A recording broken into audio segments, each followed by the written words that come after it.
සාමාන්‍ය පෙළ ජීව විද්‍යාව කොටස යටතේ තවත් වැදගත් ඒකකයක් ගැන කතා කරන්නේ අපි මේ පද්ධතීන් ගැන කතා කර හිටියා මේ දවස්වල. එතකොට තවත් එක පද්ධතියක් ගැන මෙතෙන්දි කතා කරන්නේ ස්නායුක පද්ධතිය ගැන. මානව ස්නායුක පද්ධතිය ගැන. මෙතෙන්දි මානවගේ ස්නායුක පද්ධතිය කියන එක අපි කතා කරන්නේ මිනිසාගේ සමායෝජනය හා සමස්තතිය කියන එක යටතේ. එතකොට ස්නායු පද්ධතියට අමතරව තව කොටසක් ගැනත් මෙතෙන්දි කතා කෙරෙනවා.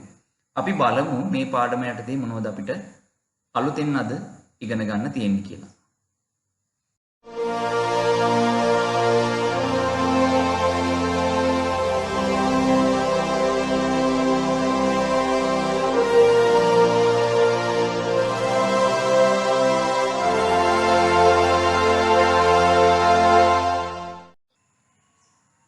මුලින්ම බලමු දුවේ පුතේ මොකද්ද මේ උත්තේජයක් කියන්නේ කියලා. බාහිර හෝ අභ්‍යන්තර පරිසරයේ, ඒ කියන්නේ බාහිර අභ්‍යන්තර පරිසරය කියලා කියන්නේ දෙහි ඇතුළ හෝ පිටත. ඒතකොට බාහිර හෝ අභ්‍යන්තර පරිසරයේ සිදුවන වෙනස් වීමක් නැතහොත් සංවේදනයක්, ඒ බාහිර අභ්‍යන්තර පරිසරයේ සිදුවන වෙනස් වීමක් හෝ නැත්නම් සංවේදනයක් යම් ප්‍රබලතාවයකින් යුතුව, ඒ කියන්නේ එක මට්ටමකින් ලැබෙනකොට, එහෙම යම් ප්‍රබලතාවයකින් යුක්ත වන විට ජීවියෝ ඒ සඳහා ප්‍රතිචාර දැක්වීමට පෙළඹෙනවා. අන්න එහෙම ප්‍රතිචාර දැක්වීමට සමත් වෙන, ඒ කියන්නේ ප්‍රතිචාරයක් ඇති කරන්න තරම් බාහිර හෝ අභ්‍යන්තර පරිසරයේ සිදුවන වෙනස් වීමකට කියන්න පුළුවන් උත්තේජයක් කියලා. එතකොට උත්තේජ ප්‍රතිග්‍රහණය කරන කට්ටිය තමයි සංවේදී ඉන්ද්‍රියන් කියලා කියන්නේ. සංවේදී ඉන්ද්‍රියන් විදියට ඇස කන නාසය දිව සම අපි මූලිකව දන්නවා. දැන් අපි දැනගත්තා බාහිර හෝ අභ්‍යන්තර පරිසරයේ සිදුවන වෙනස් වීම ගැන. ඒවා උත්තේජ විදියට හැඳින්වුවා. එතකොට එහෙනම් බාහිර හෝ අභ්‍යන්තර පරිසරයේ වෙනස් වීම වෙනකොට අපේ දේහෙන් ඒවට පිළිතුරු සපයනවා. ඒවට උත්තර සපයනවා. අන්න එහෙම අපේ දේහේ ක්‍රියා කරනවා ඒ උත්තේජයට අදාළව. පරිසරයේ සිදුවන වෙනස් වීම වලට ක්‍රියා කිරීම ප්‍රතිචාර දැක්වීම ලෙස හඳුන්වයි. ප්‍රතිචාර දැක්වීමට කාරක පිහිටා තිබේ. ප්‍රතිචාර දක්වන්න අපිට ඕන වෙනවා යම් යම් උපාංග. ඒවට කියනවා කාරක කියලා. කාරක ලෙස පේශි සහ ග්‍රන්ථි ක්‍රියා කරයි. නිදසුනක් විදියට මෙතන දක්වලා තියෙනවා පාදයේ කටුවක් ඇනුණු විට වහාම පාදයේ එසවීම. එහිදී කටුව පාදයේ ඇනුණු විට ඇතිවන ස්පර්ශය මොකද්ද? උත්තේජයයි. ඒ කියන්නේ දැන් පාදයට කටුවක් ඇනෙනකොට අපිට දැනෙනවා යම් වේදනාවක්. ඒ වේදනාව ලැබෙන්නේ බාහිර පරිසරයෙන් තමයි අපේ දේහයට ලැබෙන්නේ. ඒකට කියන උත්තේජයක් කියලා. ඒතකොට මෙතෙන්දී ලැබෙන උත්තේජය මොකද්ද? උෂ්ණත්වය, පෙනීම, සුවඳ දැනීම වගේ මොකද්ද අපිට ලැබෙන උත්තේජය වෙන්නේ? ස්පර්ශය තමයි උත්තේජ විදියට ලැබෙන්නේ. එම උත්තේජය ප්‍රතිග්‍රහණය කරන සම තමයි මෙතෙන්දී සංවේදී ඉන්ද්‍රිය වෙන්නේ. ඒ උත්තේජය ලබා ගන්න සම මගින්. එතකොට සම තමයි සංවේදී ඉන්ද්‍රිය වෙන්නේ. වහාම පාදයේ එසවීම. එතෙන්දී අපි කරන දේ තමයි වහාම පාදයේ එසවීම. අන්න මම කිව්වා නේද බාහිර පරිසරයෙන් ලැබෙන උත්තේජ වලට අපි පිළිතුරක් සපයනවා කියලා. ඒ පිළිතුර තමයි මොකද්ද? මෙතෙන්දී පාදයේ එසවීම. ඒ පාදයේ එසවීම ප්‍රතිචාරය වන අතර ඒ සඳහා මොනවද වැදගත් උනේ? අතෙන්දී කිව්වා කාරක විදියට highlight කරලා පෙන්නලා තිබුණා කලින් note එකේදී. මොකද්ද? පේශි සහ ග්‍රන්ථි. මෙතෙන්දී මොකද්ද වැදගත් උනේ? පාදයේ පේශි තමයි අපිට පාදයේ අහකට ගන්න වැදගත් වෙන්නේ. ඊළඟට උද්දීප්‍යතාවය කියන්නේ මොකක්ද? උද්දීප්‍යතාවය කියලා කියන්නේ මේ බාහිර හෝ අභ්‍යන්තර පරිසරයේ ඒවෙන් ලැබෙන මේ උත්තේජ තියෙනවනේ. ඒ උත්තේජ වලට ප්‍රතිචාර දැක්වීමේ හැකියාව තමයි උද්දීප්‍යතාවය කියලා කියන්නේ. දැන් කලින් උදාහරණ මතකයිනේ අපි දක්වපු පිළිතුර මොකක්ද? කටුවක් ඇනෙනකොට පාදය අහකට ගන්න එක. අන්නේ ප්‍රතිචාර දැක්වීමේ හැකියාව තමයි උද්දීප්‍යතාවය කියලා කියන්නේ. ඒ කියන්නේ උද්දීප්‍යතාවයේ හොඳ මට්ටමක තියනවා කියන්නේ අපිට වාසිය. ඒ කියන්නේ අපි ඉක්මනින් ප්‍රතිචාර දක්වනවා කියන එක. උද්දීප්‍යතාවයේ අඩු වෙන්නත් හේතු ගොඩක් තියෙනවා. සාමාන්‍යයෙන් කොහොමත් අපේ වයසට යාමත් සමග උද්දීප්‍යතාවය අඩු වෙනවා. ඊට අමතරව සමහර රෝග නිසා උද්දීප්‍යතාවය අඩු වෙන්න පුළුවන්. ඒ අරින්න එතකොට උද්දීප්‍යතාවය කියන්නේ යමකට ප්‍රතිචාර දැක්වීමේ හැකියාවයි කියන එක ඔයගොල්ලෝ මතක තියාගන්න. සමායෝජනය අභ්‍යන්තර හා බාහිර පරිසරයේ සිදුවන වෙනස් වීම් වලට අනුකූලව දේහ ක්‍රියාකාරීත්වය හැඩගැසීමේ ක්‍රියාවලිය සමායෝජනය කියලා හඳුන්වනවා. දැන් බාහිරයි අභ්‍යන්තරයි පරිසරයෙන් වෙනස් වීම වෙනවා කියලා අපි කිව්වා. ඒවා උත්තේජ විදියට හඳුන්වනවා. අන්න ඒවට අනුකූලව දේහ ක්‍රියාකාරීත්වය හැඩගැසීමේ ක්‍රියාවලිය තමයි සමායෝජනය කියලා හඳුන්වන්නේ. සමායෝජනය වෙන විදි ගැන ඉදිරියේදී අපි කතා කරනවා. සමායෝජනය සඳහා නිදසුන්. නිදිකුම්භ ශාකපත්‍රයේ ස්පර්ශ කළ විට හැකිලේ. එනම් මේම ශාකපත්‍රයේ ස්පර්ශයට සංවේදී. සමහර කෘමීහු අඳුරටත් සමහර කෘමීහු ආලෝකයට දෙසටත් පියමති. මේ සමායෝජන සඳහා නිදසුන්. උත්තේජයක් ලැබෙනකොට අපි ක්‍රියා කරන ආකාර සඳහා නිදසුන්. තෝර සියඹලා කතුරු මුරුංග වගේ ශාකපත්‍ර රාත්‍රියේදී හැකිලේ. එනම් මෙම ශාකපත්‍ර ආලෝකය කියන උත්තේජයට සංවේදී වෙලා හැඩගැසිලා තියෙන්නේ එහෙමයි. එතකොට එයා ආලෝකය කියන උත්තේජයට දක්වන සමායෝජනය තමයි ඒක. කෘමීහු අඳුර ආලෝකයේ දෙසට යන්නේක තමයි එයාලා දක්වන සමායෝජනයේ ප්‍රතිඵලය. ඒක තමයි සමායෝජනයට නිදසුන් විදියට දක්වලා තියෙන්නේ. එතකොට දුවේ පුතේ මේ සමායෝජනයටත් ස්නායු සහ පේශී ඊට අමතරව හෝමෝන වැදගත් වෙනවා. සමායෝජනය සඳහා සංවිධානය වූ පද්ධති දෙකක් තියෙනවා. ස්නායු පද්ධතියයි අන්තරාසර්ග පද්ධතියයි. ඒක නිසා අපි මෙතෙන්දී ඉගෙන ගන්න ඇත්තටම ස්නායුක පද්ධතිය කිව්වට මෙතෙන්දී පද්ධතීන් දෙකක් ගැන අපි ඉගෙන ගන්නවා. අපි බලමු ඉදිරියේදී මේ පද්ධති දෙක ගැන විස්තර ඇතුව කතා කිරීම කරනවා. මුලින්ම බලමු මේ ස්නායුක සමායෝජනය කියන්නේ මොකක්ද කියලා. ස්නායු පද්ධතිය මගින් සිදු කරන සමායෝජනය ස්නායුක සමායෝජනය ලෙස හඳුන්වයි. අන්තරාසර්ග පද්ධතිය මගින් සිදු කරන සමායෝජනය රසායනික සමායෝජනය නැත්නම් අස්නායුක සමායෝජනය ලෙස හඳුන්වයි. එතකොට සමායෝජනයේ ආකාර දෙකයි. ස්නායුක සමායෝජනයයි අනිත් එක අස්නායුක සමායෝජනය. අස්නායුකයි කියන්නේ ස්නායු මැදුහත් නොවි සිදුවන සමායෝජනය. අස්නායුක සමායෝජනයට තමයි රසායනික සමායෝජනය කියලා කියන්නේ. ස්නායුක සමායෝජනයට වැදගත් වෙනවා ස්නායු පද්ධතිය.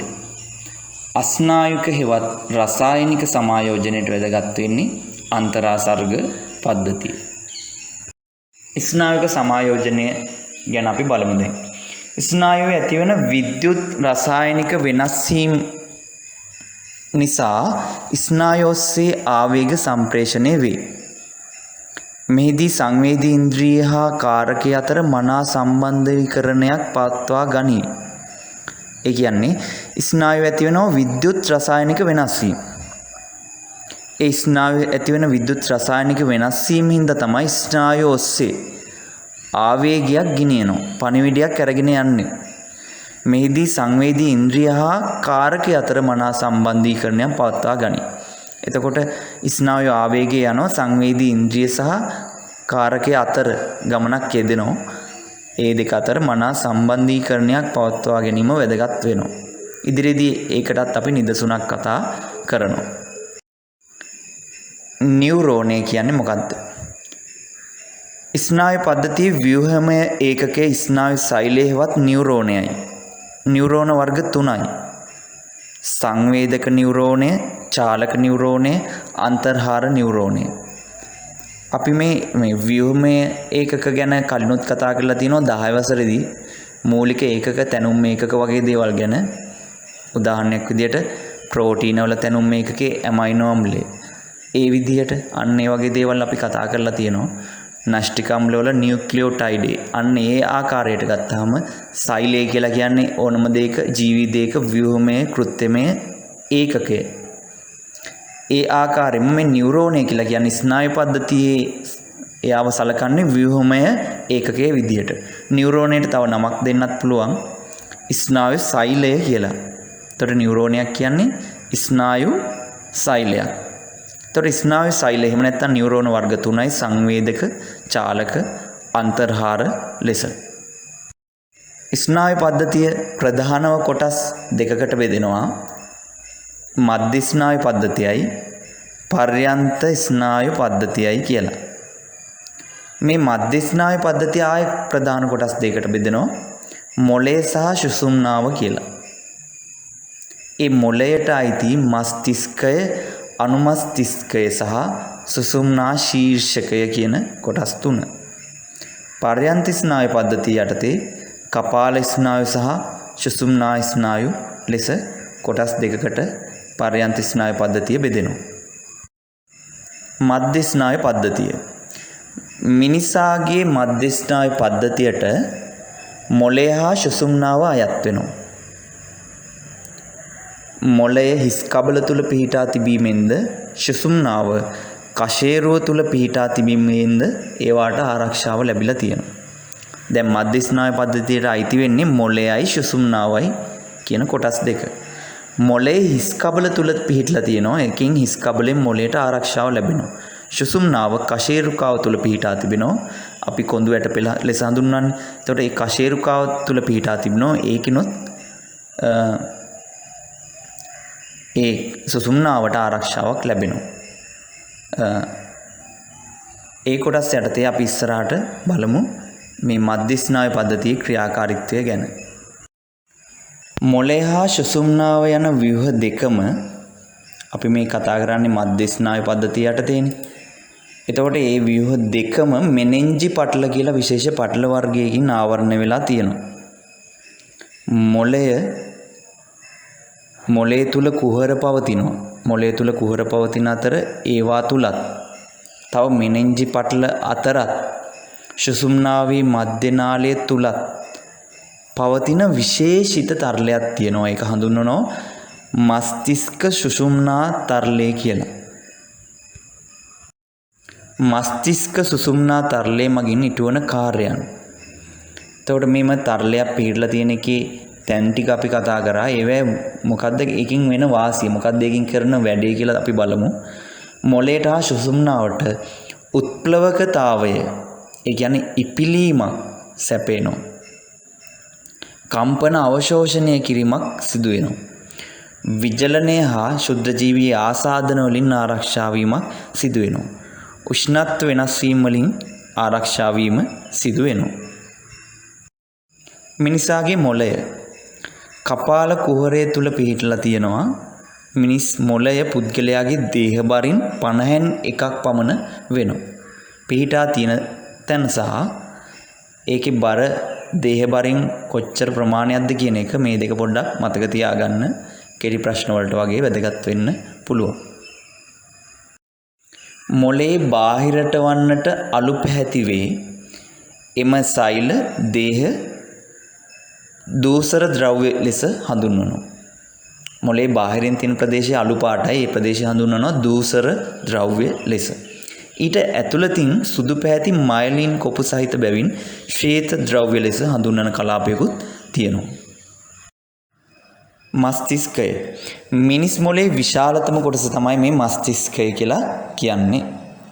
මස්තිෂ්කයේ වම් හා දකුණු අර්ධගෝල දෙකකට බෙදී පවතී. මස්තිෂ්කයේ කොටස් දෙකක් තියෙනවා, වම් භාගය සහ දකුණු භාගය විදිහට. මස්තිෂ්ක බාහිකයේ අතිශයින් සංවලිත වීමෙන් බාහිකයේ පෘෂ්ඨික වර්ගඵලය වැඩි වෙලා තියෙනවා.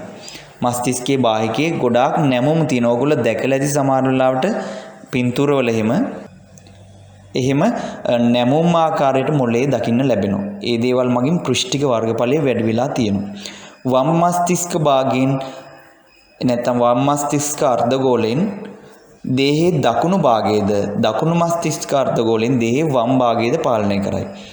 ඒ කියන්නේ මස්තිෂ්කයේ වම් අර්ධගෝලයෙන් පාලනය වෙන්නේ දේහේ දකුණු පැත්ත. දකුණු අර්ධගෝලයෙන් පාලනය වෙන්නේ දේහේ වම් භාගය. ඊළඟට අපි බලමු මස්තිෂ්කයේ කාර්ය මොකක්ද කියලා. ප්‍රතිග්‍රාහකවල සිට පැමිණෙන ආවේග ලබා ගැනීමත් එම ආවේග වලින් ලැබෙන සංවේදී තොරතුරු තේරුම් ගැනීමත් එම තොරතුරු ගබඩා කිරීමත් සිදු කරනවා. කාර්යයන් තුනක් ඕගලන්ට දකින්න ලැබෙන්නේ නැති. ප්‍රතිග්‍රාහකවල සිට පැමිණෙන ආවේග ලබා ගන්නවා. එම ආවේග වලින් ලැබෙන සංවේදී තොරතුරු තේරුම් ගන්නවා සහ ඒ තොරතුරු ගබඩා කරනවා. දෘෂ්ටිය, ශ්‍රවණය, රස, ගන්ධය, වේදනාව, උෂ්ණත්වය වැනි සංවේදන ප්‍රතිග්‍රහණය කිරීමක් මෙතෙන්දී සිද්ධ වෙනවා. ඉගෙනීම, සිතීම, බුද්ධිය වැනි උසස් මානසික ක්‍රියා ඇති කිරීමට මේ මස්තිෂ්කය වැදගත් වෙනවා. ඉච්ඡානුග පේශි, ඒ කියන්නේ හිතාමතා ක්‍රියා කරන පේශි, කංකාල පේශි, අනෙක් පේශිවල සංකෝචන පාලනය කිරීමට මස්තිෂ්කය වැදගත් වෙනවා. අනුමස්තිෂ්කය, මස්තිෂ්කයේ අපර කොටසට වහාම පහළින් අනුමස්තිෂ්කයේ පිහිටා ඇත. මේ පිහිටීම මතක තියාගන්න එක වැදගත්. කොහෙද තියෙන්නේ? මස්තිෂ්කයේ අපර කොටසට, මස්තිෂ්කයේ පස්සහට වන්නට වහාම පහළින්, ඒ කියන්නේ ඒත් එක්කම පහළින් තමයි අනුමස්තිෂ්කයේ පිහිටලා තියෙන්නේ. ඒ අර්ධගෝල දෙකකින් සමන්විත වෙනවා. අනුමස්තිෂ්කයේ අර්ධගෝල දෙකක් තියෙනවා. මස්තිෂ්කයට වඩා කුඩායි ඒකේ පෙනුම. එහි මතු පිටින් දූසර ද්‍රව්‍ය හා ගැඹුරින් ශ්වේත ද්‍රව්‍ය අඩංගු වෙනවා. අනුමස්තිෂ්කයේ කාර්යයන් මොනවද බලමු. දේහ සමතුලිතතාවය පවත්වා ගැනීම, ඉච්ඡානුග පේශි ක්‍රියාකාරීත්වයේ පාලනය කිරීම, ඒ කියන්නේ හිතාමතා කරන ක්‍රියාකාරකම් පාලනය කිරීම, දේහයේ චලන නිසියාකාරව ක්‍රියා සිදු කිරීමට දායක වීම. ඒතර මේවට තමයි අනුමස්තිෂ්කයේ කාර්යයන්, මේ අනුමස්තිෂ්කයේ වැදගත් වෙන්නේ. සුෂුම්නා ශීර්ෂකය, අනුමස්තිෂ්කයට පිටුපසින් අදරව සුෂුම්නා ශීර්ෂකය පිහිටා තිබේ. අනුමස්තිෂ්කයට පිටිපස්සට වන්නට අදරව සුෂුම්නා ශීර්ෂකය පිහිටලා තියෙනවා. සුෂුම්නා ශීර්ෂකයේ ජීවී බව පවත්වා ගැනීමට අදාළ වන වැදගත් ක්‍රියාවලි පාලනය කරන මධ්‍යස්ථානය. සුෂුම්නා ශීර්ෂකය මගින් ජීවී ක්‍රියා, ජීවී බව පවත්වා ගන්න වැදගත් වෙන ඒ ජීවියාගේ ක්‍රියා පාලනය කිරීමට වැදගත් වෙනවා. තව සුෂුම්නා ශීර්ෂකයේ කාර්යයන් තමයි හෘද ස්පන්දන වේගය පාලනය කරනවා. ශ්වසනය වැනි අනිච්ඡානුග ක්‍රියා පාලනය කරනවා. වමනය, කැස්ස, කිවිසුම් යාම, ඉක්කාව හා ගිලීම වැනි ප්‍රතීක ක්‍රියා පාලනය කිරීමක් සිදු වෙනවා. ප්‍රතීක ක්‍රියා, ප්‍රතීක ඡාපය ගැන පටක පාඩමේදී යම් ප්‍රමාණයක් කතා කරා. ඊට අමතරව අපි මෙතෙන්දිත් ආය ඉදිරියේදී කතා කරනවා මේ ප්‍රතීක ක්‍රියා ගැන. මේ තින්නේ සුෂුම්නාවේ පිහිටීමක්. මේකෙදී විශේෂ දෙයක් විදිහට මතක තියාගන්න ඕනේ, ඇතුලෙන් දූසර ද්‍රව්‍ය තියෙනවා, පිටින් ශ්වේත ද්‍රව්‍ය තියෙනවා කියන එක. අන්න ඒ ගැන අදහසක් ගන්න වෙන මේ කොටස් අඳින විදිය හෝ ඒක නම් කිරීමක් ගැන දැනගන්න අවශ්‍ය වෙන්නේ නැහැ. එතකොට ඔයගොල්ලෝ ඒකෙදි ඇඳ ගන්නකොට පාට වලින් පෙන්වන්න ඇතුලෙන් අලු පාට ද්‍රව්‍ය, කියන්නේ දූසර ද්‍රව්‍ය තියෙනවා, පිටින් ශ්වේත ද්‍රව්‍ය පිහිටා තියෙනවා කියන එක. මොලේදිත් අපි මේ ගැන කතා කරා. මීට වැඩිය මේ පිහිටීම වෙනසක් තියෙනවා. ඒ ගැන පොඩ්ඩක් ඔයගොල්ලෝ නැවතත් මොලේ ශ්වේත ද්‍රව්‍ය සහ දූෂර ද්‍රව්‍ය කොහොමද පිහිටලා තියෙන්නේ කියන එක ගැන මේත් එක්කම නැවත බලන්න. ස්නායු, පෘෂ්ඨවංශීන්ගේ තමයි ස්නායු දකින්න ලැබෙන්නේ. ස්නායු පටකයේ තැනුම් මේකකේ ස්නායු සෛලයේවත් නියුරෝනේ, ඒක අපි කලින් කිව්වා. ආවේග සම්ප්‍රේෂණය සඳහා නියුරෝන විශේෂණය වෙලා තියෙනවා. නියුරෝන වල වැඩේ තමයි ආවේගය ගෙනියන එක. මේ රූපේ දක්වලා තියෙන්නේ දර්ශීය ස්නායු සෛලයක, එහෙම නැත්නම් දර්ශීය නියුරෝනයක ව්‍යුහය. මේ ගැන පටක පාඩමේ සත්ත්ව පටක යටතේදී ස්නායු පටකවලදී කතා කරා. ඊළඟට දර්ශීය ස්නායු සෛලය සහ අමතරව තව ස්නායු සෛල වර්ගවල රූප ඇඳලා ඒවා කතා කරා. ඒවා වෙනස්කම් ගැන, වර්ග තුනක් ගැන. මෙතන තියෙන්නේ දර්ශීය ස්නායු සෛලය ගැන. ඒකේ පිළිලා තියෙනවා සෛලයක තියෙනෝනේ සෛල දේහයක්, ඒ කියන්නේ සෛල ප්ලාස්මයක්. ඒකත් මේකේ තියෙනවා. ඊට අමතරව නෂ්ටි ඒක ඇතුළේ පේන්න තියෙනවා. අමතර ඉන්ද්‍රිකාත් මෙතන ඇඳලා නැති වුණාට නෂ්ටියට අමතරව සත්ත්ව සෛලයක තියෙන සෛලී ඉන්ද්‍රිකා දකින්න ලැබෙනවා. ඒ සෛල දේහින් බාහිරට විහිදෙන මුල් වගේ ප්‍රසර දකින්න ලැබෙන ඒවා හඳුන්වනවා අනුශාකිකා විදිහට. එතකොට ඒ වගේම දිග ප්‍රසරයක් තියෙනවා. ඒක හඳුන්වනවා අක්ෂණ විදිහට. අක්ෂණ අග උපාගම කුඩුම්බි දකින්න ලැබෙනවා. ඒ අක්ෂණ වට කළා මේ රූපේ පෙන්වලා තියෙනවා. මයිලින් කොපු කියලා ව්‍යුහ විශේෂයක් තියෙනවා අක්ෂණ වටේට. ඒ මයිලින් කොපු වල සමහර තැන්වල රැන්වියර් ගැට පිටලා තියෙනවා මයිලින් කොපු අතර.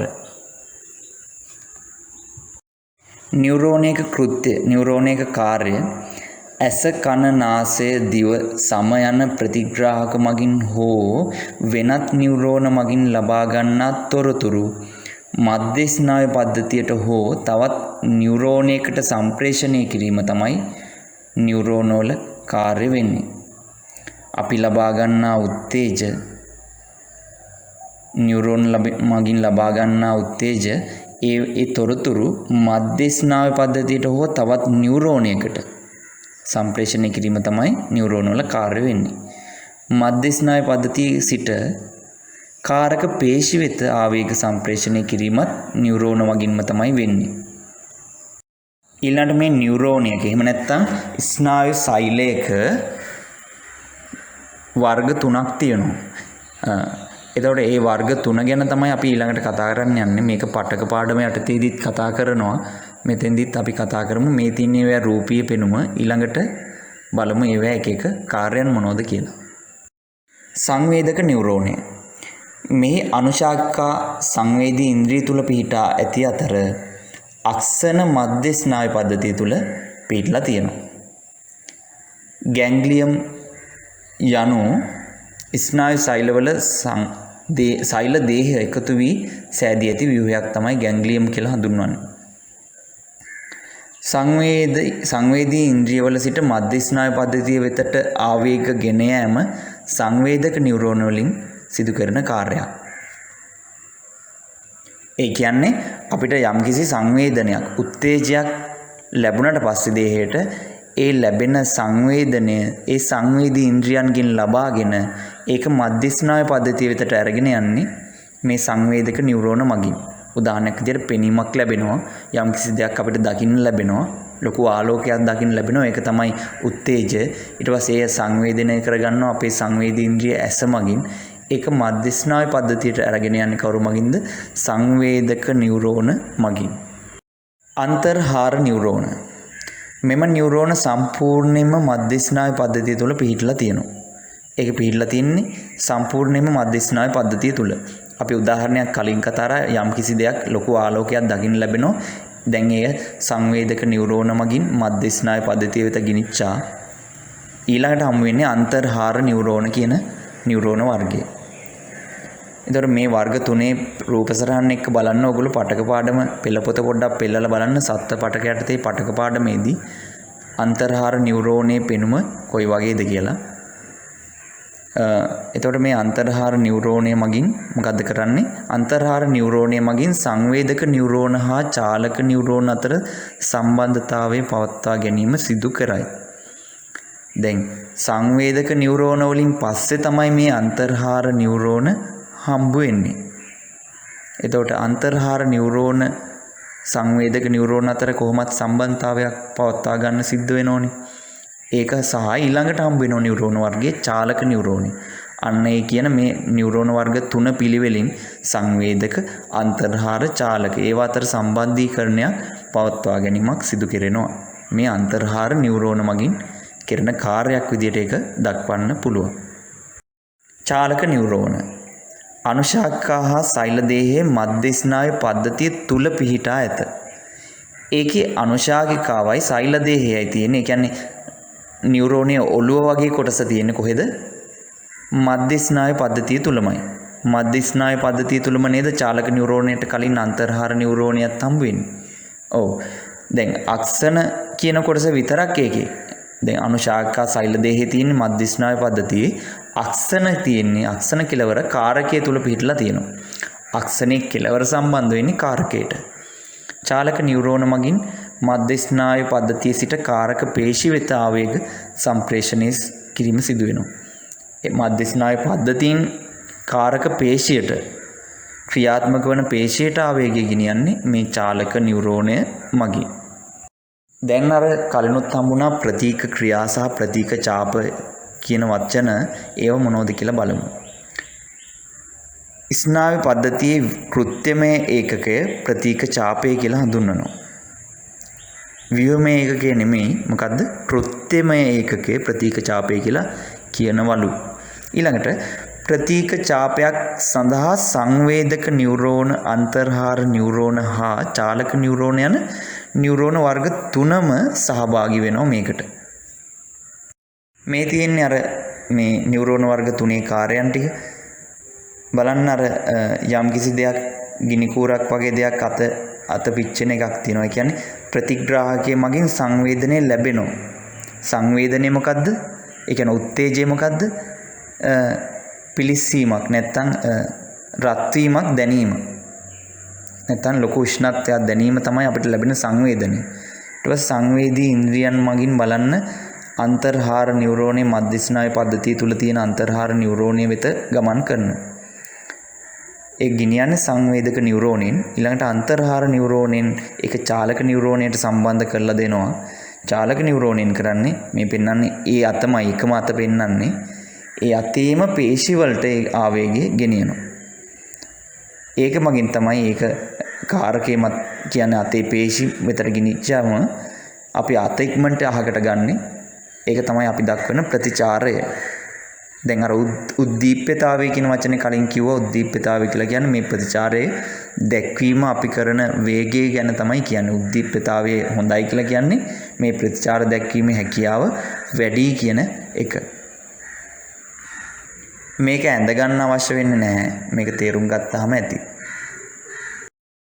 ප්‍රතීක ක්‍රියා ප්‍රතීක ඡාපයක සහභාගීත්වෙන් මොනවද සිද්ධ වෙන්නේ? ප්‍රතීක ක්‍රියා. සමහර අවස්ථාවලදී මොළයේ ඉච්ඡානුක මැදිහත් වීමකින් තොරව, ඒ කියන්නේ හිතාමතා නැතිව, ඒ කියන්නේ අනිච්ඡානුකව උත්තේජයක් සඳහා ඇති වෙන ෂණික හා අනිච්ඡානුක ප්‍රතිචාරයක් ප්‍රතීක ක්‍රියාවක් ලෙස හැඳින්වෙනවා. කියන්නේ අපි කෙටියෙන් සරලව කියනවා නම් හිතන්නේ නැතුව කරන උත්තේජයකට දක්වන ප්‍රතිචාරයක් හඳුන්වනවා ප්‍රතීක ක්‍රියාවක් කියලා. ප්‍රතීක ක්‍රියා වර්ග දෙකයි සුසුම්නා ප්‍රතීක ක්‍රියා සහ කපාල ප්‍රතීක ක්‍රියා විදිහට. සුසුම්නා ප්‍රතීක ක්‍රියා සඳහා නිදසුන් රත් වූ යමක අත ගැටුණු විට අත වහා ඉවතට ගැනීම, පාදයේ කටුවක් ඇනුණු විට ෂණිකව පාදයේ ඉවතට ගැනීම, ඒ වගේ දේවල් සුසුම්නා ප්‍රතීක ක්‍රියා. කපාල ප්‍රතීක ක්‍රියා සඳහා නිදසුන් තමයි කිවිසීම, කටට කෙලිනීම, ඇසිපිය ගැසීම වගේ දේවල්. සංසාධක ස්නායු පද්ධතිය කියන එක කොටස් දෙකක් තියෙනවා. අනුවේගී ස්නායු පද්ධතිය සහ ප්‍රත්‍යානුවේගී ස්නායු පද්ධතිය විදිහට. ඒවා එකිනෙකී කාර්යයන් අපි ඉදිරියේදී බලමු. අනුවේගී ස්නායු පද්ධතිය හදිසි අවස්ථාවකදී වඩාත් ප්‍රමුඛව ක්‍රියාකාරී වනුයේ අනුවේගී ස්නායු පද්ධතියයි. හදිසි වෙලාවට වැඩ කරන්නේ මේ අනුවේගී ස්නායු පද්ධතිය. එමගින් පහර දීම හෝ පලා යෑම කියන ප්‍රතිචාර දක්වන්න පුළුවන්. යම්කිසි හදිසි අවස්ථාවකදී ඇත්තටම අපි කරන්නේ ප්‍රධානව ওই දෙකෙන් එකක්නේ. එක්ක පහර දෙනව නැත්නම් පලා යනවා. ඒවට වැදගත් වෙන්නේ මේ අනුවේගී ස්නායු පද්ධතිය. ඒ අනුවේගී ස්නායු පද්ධතියෙන් හදිසි අවස්ථාවකදී අපිට වෙන දේවල් තමයි මේ ලියලා තියෙන්නේ. කණිනිකාව විශාල වීම. එයි අපි දන්නවා තාරා මණ්ඩලයේ මැද තියෙන කණිනිකාව කියන සිදුර. ඒකෙන් තමයි ආලෝකය ඇතුළට යන්නේ. ඒ ගැන තව අමතර දේවල් විශේෂයෙන් දැනගන්න අපි අවශ්‍යයි. සාමාන්‍යයෙන් ওই කණිනිකාවේ සිදුරේ ප්‍රමාණය විශාල කුඩා කරන්න පුළුවන්. ඒක අපිට ඕන විදිහට ඇසට ලැබෙන ආලෝකයේ අනුව මේ ස්වයංක්‍රීයව සිද්ධ වෙන දෙයක්. ලොකු ආලෝකයක් ලැබෙනෝ නම් අපිට යමක් බලා ගන්න එක අමාරු නැහැ. ඒ වෙලාවට ඇසේ කණිනිකාව එච්චර ලොකු වෙන්න අවශ්‍ය නැහැ. ඒක නිසා ලොකු ආලෝකයක් තියෙනකොට ඇසේ කණිනිකාව කුඩා වෙලා තියෙනවා. ඊළඟට පොඩි ආලෝකයක් ලැබෙනකොට අපිට පැහැදිලිව බලා ගන්න අමාරු නිසා ලොකු ආලෝකයක් ඇහැ ඇතුළට ගන්න වෙනවා. ඒක නිසා කණිනිකාව විශාල වෙන්න අවශ්‍යයි අඳුරු වේලාවකදී. ඒ නිසා අඳුරු වේලාවකදී කණිනිකාව සාමාන්‍යයෙන් විශාල වෙලා තියෙනවා. සාමාන්‍ය ඔයගොල්ලන්ට අත්දැකීමක් ඇති පිට්ටනියක වගේ සෙල්ලම් කරලා අවුවේ ඉඳලා එකපාරට ගේ ඇතුළට ආවම ගේ ඇතුළ අඳුරුවට පේනවා. ටික වෙලාවක් යනකම් සාමාන්‍ය පෙනීමක් ලැබෙන්නේ නැහැ. ඒකට හේතුව තමයි ආලෝකය ලැබෙන බාහිරයේදී අපේ කණිනිකාවේ ප්‍රමාණය විශාල වුණොතින් ලොකු ආලෝකයක් ලැබෙන නිසා ඒ කණිනිකාවේ සිදුර නැත්තම් කණිනිකාවේ ප්‍රමාණය කුඩා වෙලා තියෙනවා. මොකද ලොකු ආලෝකයක් ඇතුළට එන්න අවශ්‍ය නැහැ. පැහැදිලිව පේනවා. හොඳට එළිය තියෙනවා. ඒක නිසා කණිනිකාවේ සිදුරේ ප්‍රමාණය කුඩා වෙලා තියෙනවා. එහෙමම අපි එකපාරටම ගේ ඇතුළට ආවොත් ඒ කාල පරාසය තුළ ඒ සාමාන්‍යයෙන් සිදුරු ප්‍රමාණය එකපාරටම විශාල වෙන්නේ නැහැ. ගේ ඇතුළ අඳුර නිසා ආලෝකය ලබා ගන්න. ඒකට පොඩි වෙලාවක් යනවා. ඒක නිසා තමයි ටික වෙලාවක් යනකම් අපිට ඕක පෙනීමක් ලැබෙන්නේ නැතුව තියෙන්නේ. ඊට අමතරව මේ කණිනිකාවේ විශාලත්වය ගැන දැනගන්න ඕනි. ඒක විශාල කුඩා වීම ගැන. ඒක අපේ සංක්‍රීයව පාලනය වෙනවා කියලා මම කිව්වා ආලෝකයේ ප්‍රමාණය අනුව. එහිදී ඒක නිසා තමයි අපිට වැදගත් වෙන්නේ සාමාන්‍යයෙන් අඳුරු පරිසරයක ඉද්දී අපි ෆෝන් එකක් දිහා ටීවී එක දිහා වගේ බලන එක අනතුරුදායක වෙන්නේ. එතෙන්දී පරිසරයේ අඳුරු නිසා කණිනිකාවේ සිදුර විශාල වෙලා තියෙන ලොකු ආලෝකයක් ලබා ගන්න. ඉතින් ඒ වගේ වෙලාවක අපි අර ලොකු එළියක් තියෙන ෆෝන් එකක් ටීවී එකක් දිහා බැලුවොත් එතෙන්දී ඒ ආලෝකයේ ලොකු ප්‍රමාණයක් ඇහැ තුළට යන නිසා ඇසට ඒක හොඳ නෑ, අනුතුරුදායකයි. ඒ නිසා තමයි අඳුරු පරිසරයක ටීවී එකක් ෆෝන් එකක් දිහා එකපාරටම බලන්න හොඳ නෑ කියලා කියන්නේ. දැන් ඒවා අමතර කාරණා ටිකක් කිව්වේ. ඊට අමතරව තව එක දෙයක් දැනගන්න ඕනේ. ඔය කණිනිකාවේ ප්‍රමාණය පාලනය කිරීම කියන එක නැති වෙනවා ඒ පුද්ගලයා මිය ගියාට පස්සේ. ඒ නිසා තමයි මියගිය පුද්ගලයෙක්ගේ සාමාන්‍යයෙන් කණිනිකාවේ සිදුර පාලනය වෙනවද කියන එක බලන්න වෛද්‍යවරු භාවිතා කරනවා. යම්කිසි ආලෝකයක් ඇසට ඇතුළු කරලා බලනවා ඒ කණිනිකාවේ සිදුර සංක්‍රීයව අඩු වෙනවද කියන එක. ඒක වෙන්නේ නැහැ පුද්ගලයා මිය ගියාට පස්සේ. හරි. ඒ කිව්වේ මේ කණිනිකාව ගැන මම අමතර කාරණා ටිකක් මෙතෙන්ට අදාළයි.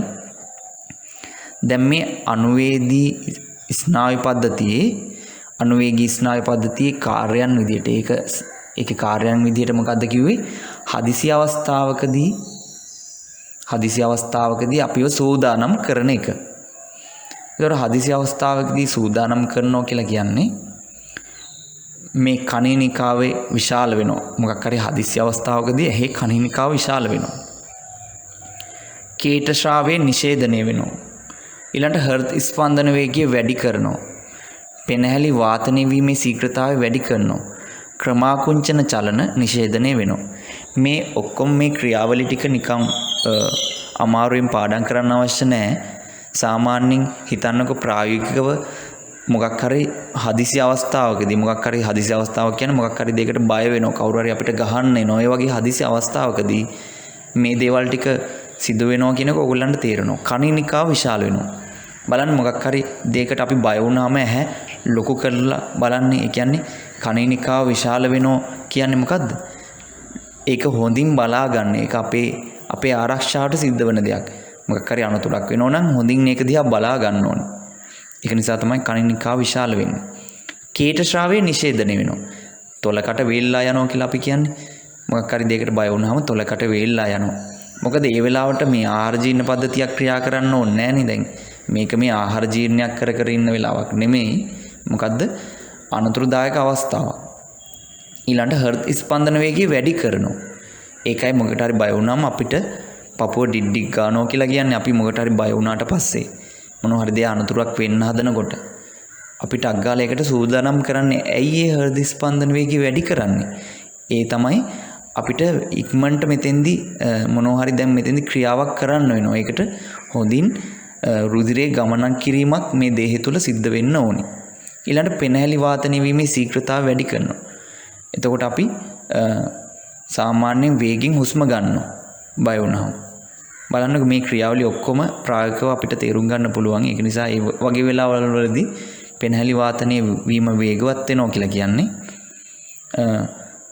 හුස්ම වැඩියෙන් ගන්නවා. මොකද්ද මේ දිවීමක් හෝ මොකක් හෝ ක්‍රියාකාරකමක් මේකට පිළිතුරක් දක්වන්න අපිව සූදානම් කරනවා. ක්‍රමාකුංචන චලන නිෂේධනය වෙනවා. ක්‍රමාකුංචන චලන කොහෙද උනේ?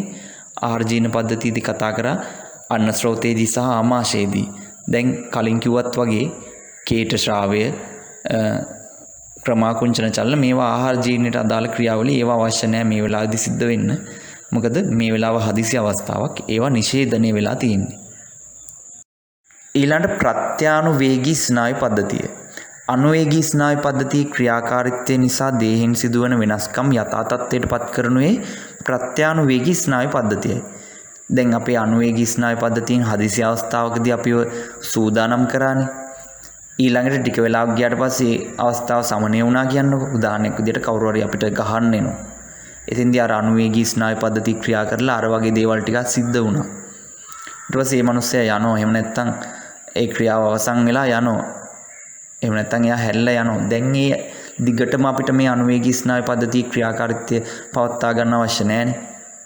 ඒක නිසා ඊළඟට ඒක නැවත යථා තත්ත්වයටපත් වෙන්න ඕනේ. අන්න ඒකට වැදගත් වෙන්නේ ප්‍රත්‍යානුවේගී ස්නායු පද්ධතිය.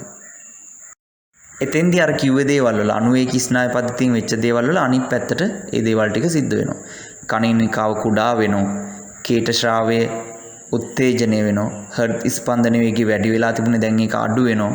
පෙනහැලි වාතනය වීමේ ශීඝ්‍රතාවය ආය අඩු කරනවා. ක්‍රමාකුංචන චලන උත්තේජනය කරනවා. රසායනික සමායෝජනය, හෝමෝනමය සමායෝජනය.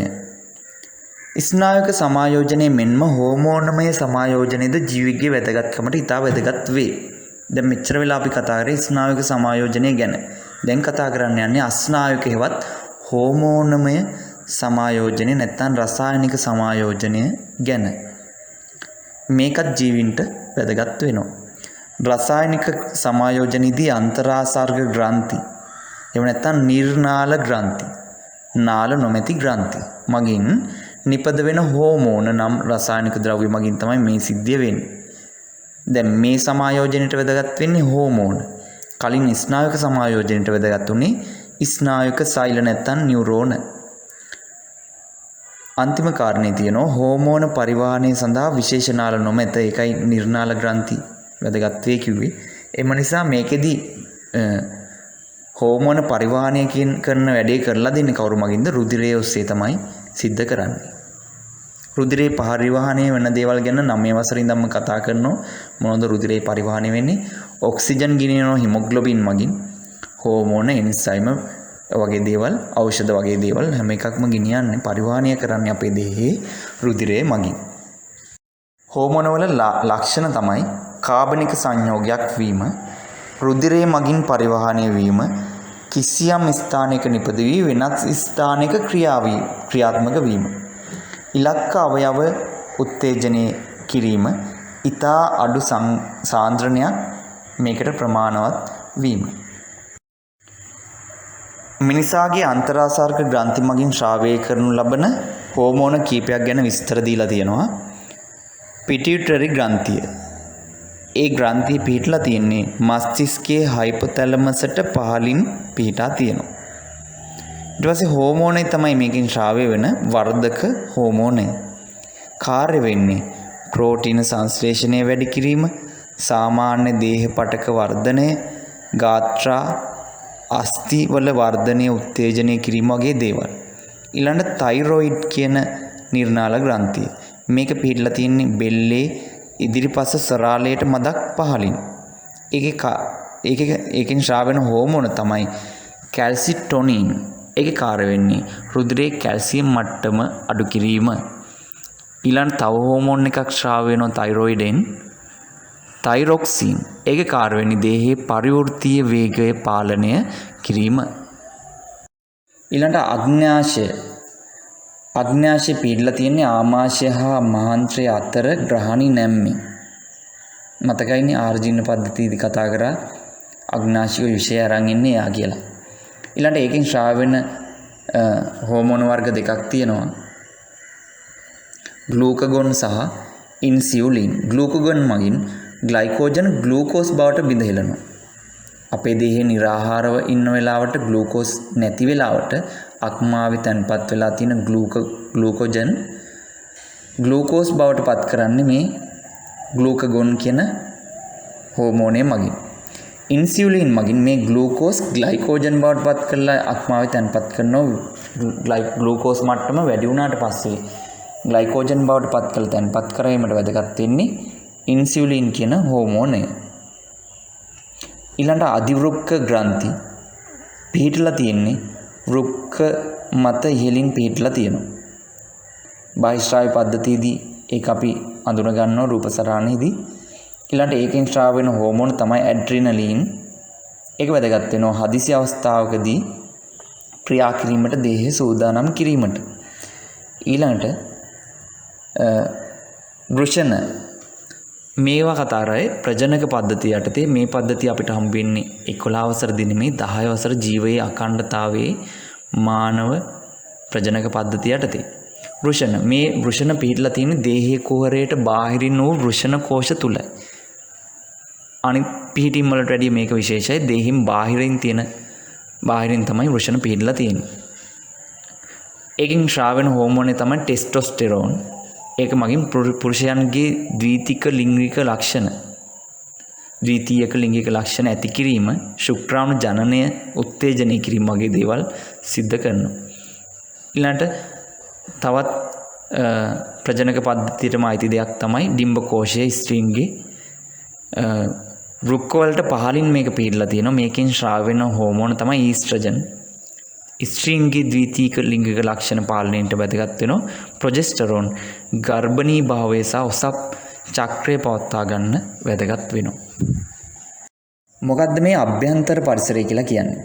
අභ්‍යන්තර පරිසරය ලෙස හඳුන්වන්නේ දේහ සෛල වලට ජීවත් වීම සඳහා මාධ්‍ය සපයන එම සෛල ආසන්නයේ පවතින වටපිටාව තමයි අභ්‍යන්තර පරිසරය කියලා කියන්නේ. දේහ සෛල වලට ජීවත් වෙන්න මාධ්‍ය සපයන වටේට තියෙන පරිසරය අභ්‍යන්තර පරිසරය කියලා කියනවා. ඔයගොල්ලෝ රුධිර සංසරණ පද්ධතිය හා වසා පද්ධතිය ගැන බැලුවා නම් වසා පද්ධතියේදී මේ අභ්‍යන්තර පරිසරය ගැන කතා කරනවා. දේහ සෛල වටා පවතින පටක තරලය, රුධිර සෛල වටා පවතින රුධිර ප්ලාස්මය, ඊළඟට වසා තරලය මේ කොටස් ටික තියෙනවා මේ අභ්‍යන්තර පරිසරයේ කොටස් විදියට අංග විදියට අපිට හඳුන්වන්න පුළුවන්. සමස්තතිය කියන්නේ මොකද්ද? බාහිර පරිසරයේ සිදුවන වෙනස් වීම් වලින් ස්වාධීනව ජීවියෙක්ගේ දේහය තුල නියතව අභ්‍යන්තර පරිසරයක් පවත්වා ගැනීම සමස්තතිය විදියට හඳුන්වනවා. ඒ කියන්නේ බාහිර පරිසරයේ වෙනස් වීම වෙනකොට ඒ විදියටම දේහයේ අභ්‍යන්තර පරිසරයේ මේ දේවල් වෙනස් නොවි තියාගන්න එකට කියනවා සමස්තතිය කියලා. උදාහරණයක් විදියට බාහිර පරිසරයේ උෂ්ණත්වය වැඩි වෙනවා. එතකොට අපේ දේහයේ අභ්‍යන්තරයේ උෂ්ණත්වය ඒ විදියටම වැඩි වුණොත් හානියක් වෙන්න පුළුවන්. බාහිර පරිසර උෂ්ණත්වය අඩු වෙන විදිහටම දේහයේ අභ්‍යන්තරයේ උෂ්ණත්වය අඩු වුණොත් දේහයට හානියක් වෙන්න පුළුවන්. එතෙන්දී අපේ දේහයේ උෂ්ණත්වය බාහිර අඩු වෙනකොට අපේ දේහ උෂ්ණත්වය වැඩි වෙන්න බලනවා. බාහිරින් වැඩි වෙනකොට බාහිර උෂ්ණත්වය වැඩි වෙනකොට දේහ උෂ්ණත්වය අඩු වෙන්න බලනවා. අන්න එහෙම වෙන දේවල් වලට කියනවා, එහෙම කන්ට්‍රෝල් වෙනවට කියනවා, එහෙම පාලනය වීම සිදු වෙන ක්‍රියාවලියට කියනවා සමස්තතිය කියලා. දැනටමත් ඔයගොල්ලෝ දන්නෝ අචලතාපීන් චලතාපීන් කියලා ජීවි වර්ග දෙකක් කතා කරලා තියෙනවා. අචලතාපීන් කියන්නේ දේහ උෂ්ණත්වය පාලනය කරගන්න පුළුවන් අය. බාහිර උෂ්ණත්වය වෙනස් වෙනකොට දේහ උෂ්ණත්වය පාලනය කරගන්න පුළුවන් අය අචලතාපීන්. එයාලා තමයි අර පෘෂ්ඨවංශීන් යටතේ කතා කරා පිස්කේස්, ඇම්ෆිබියා, රෙප්ටිලියා, ආවෙස්, මැමාලියා කියන කොටස් ටිකෙන් ඒ වංශ වලින් අන්තිමට කතා කරන වංශ දෙක. කියන්නේ ආවේස් පක්ෂී, මැමාලියා ශීරපායින්. ඔන්න ඔය කියන වංශ දෙක, ආවේස් සහ මැමාලියා කියන වංශ දෙකට අයිති මේ අචලතාපීන් ක්‍රියාවලිය. කියන්නේ ඔවුන් අචලතාපීන් ලෙස හඳුන්වනවා. එතකොට සමස්තතිය කියන්නේ අන්නේ විදිහට බාහිර වෙනස් වීම වෙනකොට අභ්‍යන්තර පරිසරය වෙනස් නොවි නියතව අභ්‍යන්තර පරිසරය පවත්වා ගැනීම. එහෙම බාහිර පරිසරයේ වෙනස් වීම වෙනකොට අභ්‍යන්තර පරිසරයේ පාලනය කරන නියතව තියාගන්න දේවල් තියෙනවා. ඒ කියන්නේ අභ්‍යන්තර පරිසරයේ යාමනය කරන දේවල් තියෙනවා. රුධිරයේ ග්ලූකෝස් මට්ටම, දේහ උෂ්ණත්වය, ජල තුල්‍යතාවය වගේ දේවල්. නිරෝගී පුද්ගලයෙකුගේ රුධිරගත ග්ලූකෝස් සාන්ද්‍රණය රුධිර මිලිලීටර් 100ක ග්ලූකෝස් මිලිග්‍රෑම් 80-120 අතර වෙනවා. මිනිසාගේ රුධිර ග්ලූකෝස් මට්ටම යාමනය. ග්ලූකෝස් මට්ටම සාමාන්‍ය මට්ටමට වඩා වැඩි වූ විට ග්ලූකගන් හෝමෝනය රුධිරයේ අඩු මට්ටමක තියෙනවා. රුධිරයේ අග්න්‍යාශයේ ලැංගහැන් දීපිකා වල වූ බීටා සෛල මගින් ඉන්සියුලින් හෝමෝනය වැඩිපුර ශ්‍රාවය වෙනවා. ඒ කියන්නේ ග්ලූකෝස් වැඩි වුණාම දේහයේ සීනි ප්‍රමාණය වැඩි වුණාම රුධිරයේ ග්ලූකගොන් කියන හෝමෝනය අඩුවෙන් තියෙනවා. අග්න්‍යාශයෙන් ඉන්සියුලින් හෝමෝනය වැඩියෙන් ශ්‍රාවය වෙනවා. මෙම හෝමෝනය මගින් ඒ කියන්නේ ඉන්සියුලින් මගින් රුධිරයේ ඇති ග්ලූකෝස් ග්ලයිකෝජන් බවට පත් කරලා කොහෙද තැන්පත් කරන්නේ? අක්මාවේ තැන්පත් කරන ඔය වැඩි ග්ලූකෝස් ටික ග්ලයිකෝජන් විදියට හරවලා. තවත් වැඩිපුර ඇති ග්ලූකෝස් මේදේ බවට පත් කර මේද පටකවල තැන්පත් කරනවා. ඊළඟට බලමු රුධිරයේ ග්ලූකෝස් මට්ටම සාමාන්‍ය මට්ටමට වඩා අඩු වුණාට පස්සේ. ඒ කියන්නේ निराහාරව ඉන්න වෙලාවක රුධිරයේ සීනි මට්ටම අඩු වුණාම කොහොමද ඒක නැවත යථා තත්ත්වයට පත් කරන්නේ කියලා. එතෙන්දී ලැංගහැන් දීපිකාවල ඒ කියන්නේ අග්න්‍යාශයේ ලැංගහැන් දීපිකාවල වූ ඇල්ෆා සෛල මගින් ග්ලූකගොන් ශ්‍රාවය වෙනවා. එතෙන්දී ඉන්සියුලින් නෙමෙයි ශ්‍රාවය වෙන්නේ ග්ලූකගොන් කියන හෝමෝනය. දැන් ඉන්සියුලින් මට්ටම දේහයේ අඩුයි. මෙම ග්ලූකගොන් අක්මාව මත ක්‍රියා කරලා ඒකේ තැන්පත් වෙලා තියෙනෝනේ අර ග්ලයිකෝජන් විදියට හරවලා තැන්පත් කරලා තියෙනෝනේ ග්ලූකෝස් ටික. අන්නේ ග්ලයිකෝජන් ටික නැවත ග්ලූකෝස් බවට පත් කරලා රුධිරයට ලබා දෙනවා. මේට අමතරව සංචිත මේදේ තැන්පත් කරා ග්ලූකෝස් ටික ඒ ග්ලූකෝස් ටිකත් රුධිරයට නැවත හරවලා ලබා දෙනවා. මේ විදිහට යථා තත්ත්වයට පත්වීමක් වෙනවා. ඉන්සියුලින් හා ග්ලූකගොන් යන හෝමෝන වල ක්‍රියාකාරීත්වය යටතේ තමයි මේ රුධිරයේ ග්ලූකෝස් මට්ටම යාමනය වීමක් සිද්ධ වෙන්නේ. දියවැඩියාව ඉන්සියුලින් ශ්‍රාවය නොවීම හෝ උපතේදී බීටා සෛල නොපිහිටීම නිසා රුධිරගත ග්ලූකෝස් මට්ටම වැඩි වී දියවැඩියාව ඇති වේ. ඒ කියන්නේ ග්ලූකෝස් මට්ටම වැඩි වුණාම තමයි දියවැඩියාව ඇති වෙන්නේ. ඒකට හේතු තමයි ඉන්සියුලින් ශ්‍රාවය නොවීම, උපතේදී බීටා සෛල නොපිහිටීම වගේ දේවල්. මිනිස් දේහයේ උෂ්ණත්ව යාමනය. මිනිසා අචලතාපී සත්වයෙකි. ඒ කියන්නේ බාහිර උෂ්ණත්වය වෙනස් වෙනකොට අභ්‍යන්තර උෂ්ණත්වය නියතව තියාගන්න පුළුවන් සත්වෙක්. බාහිර පරිසරයේ උෂ්ණත්වය වෙනස් වුවද නියත දේහයේ උෂ්ණත්වය පවත්වා ගැනීමේ හැකියාව අචලතාපී බව කියලා හඳුන්වනවා. සාමාන්‍ය මිනිසාගේ දේහ උෂ්ණත්වය සෙල්සියස් අංශක 37ක් පමණ වුවද 36 37.5 සෙල්සියස් අතර විචලනය වෙන්න පුළුවන්. මිනිසාගේ දේහ උෂ්ණත්ව යාමන මධ්‍යස්ථානයේ මොළයේ පිහිටා තියෙන්නේ හයිපොතැලමස් කියලා හඳුන්වනවා. බාහිර පරිසරයේ උෂ්ණත්වය අඩු වුණාට පස්සේ මොනවද වෙන්නේ? සමේ රුධිර කේශනාලිකා සංකෝචනය කිරීමේ මගින් සමට සැපෙන රුධිර ප්‍රමාණය අඩු වීමෙන් තාපහානිය වැළැක්වේ. ඒ කියන්නේ සාමාන්‍යයෙන් බාහිර පරිසරයේ උෂ්ණත්වය අඩු වුණාට පස්සේ අපේ රුධිර නාලය කියන්නේ නහර බාහිරට මතුවීම බොහොම අඩුයි. සම ඇතුළට ගිලිලා තියෙන්නේ. හේතුව තමයි මතු පිටට මතුවලා තිබුණොත් ඒවෙන් තාපය හානි වෙන්න පුළුවන් රුධිරයේ ඔස්සේ. රුධිරයේ තියෙන තාපය සම ඔස්සේ බාහිරට පිට වෙන්න පුළුවන් නිසා සම තුල ගිලිලා තියෙන්නේ. ඊළඟට සේද ග්‍රන්ථි තුල දහඩිය නිපදවීම අඩු කරයි. මගින් තාපහානිය අඩුයි. සීතල වෙලාවට දහඩිය දමන්නේ නැහෙනි. හේතුව තමයි ඒ මගිනුත් තාපය හානි වෙනවා. සමේ රෝම උද්ගාමනය වී සම මතුපිට තාප පරිවාරක ස්තරයක් ඇතිවීමෙන් තාපහානිය වැළකේ. සමේ තියෙන රෝම උද්ගාමනය වෙනවා. ඒ කියන්නේ ඒවා කෙලින් වෙලා සම මතුපිට තාප පරිවාරක ස්තරයක් ඇතිවීමෙන් තාපහානිය වැළකෙනවා. රෝම උද්ගාමනය වුණාට පස්සේ ඒව අතර තාපය රැඳෙන්න පුළුවන්. ඒකට උෂ්ණත්වය වැඩි වෙනවා. එමගිනුත් උෂ්ණත්වය වැඩි කරගන්න උත්සාහයක් ගන්නවා. වෙවිලීමක් සිදු වෙනවා. ගොඩක්ම බාහිර උෂ්ණත්වය අඩු වුණාම එමගින්ද තාපයෙන් ඉපදවීමක් සිදු වෙනවා. ජල තුල්‍යතාවයේ යාමනය කිරීම ගැන අන්තිමට කතා කරන්නේ රුධිරයේ පවතින ජල ප්‍රමාණය අඩු වූ විට පිටියුටරිය මගින් ADH එහෙම නැත්නම් ප්‍රතිමෞතල්‍ය හෝමෝනය කියන හෝමෝනයේ ශ්‍රාවය වෙනවා. එම ADH වෘක්ක මත ක්‍රියා කර වෘක්කවලදී ජල ප්‍රතිශෝෂණය වැඩි කරනවා. බයිස්ට්‍රාව්‍ය පද්ධතිය අධ්‍යයනය කරා නම් එතෙන්දී ජල ප්‍රතිශෝෂණය කියන එක ගැන දැනගන්න පුළුවන්. වෘක්කාණුවක ක්‍රියාකාරීත්වයේදී එතකොට මේ ADH වෘක්ක මත ක්‍රියා කරලා වෘක්කවලදී ජල ප්‍රතිශෝෂණය වැඩි කරනවා.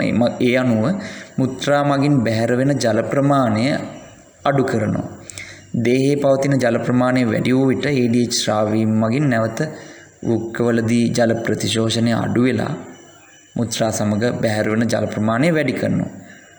මේ විදිහට තමයි දේහයේ ජල තුල්ලතාවය යාමනය වෙන්නේ.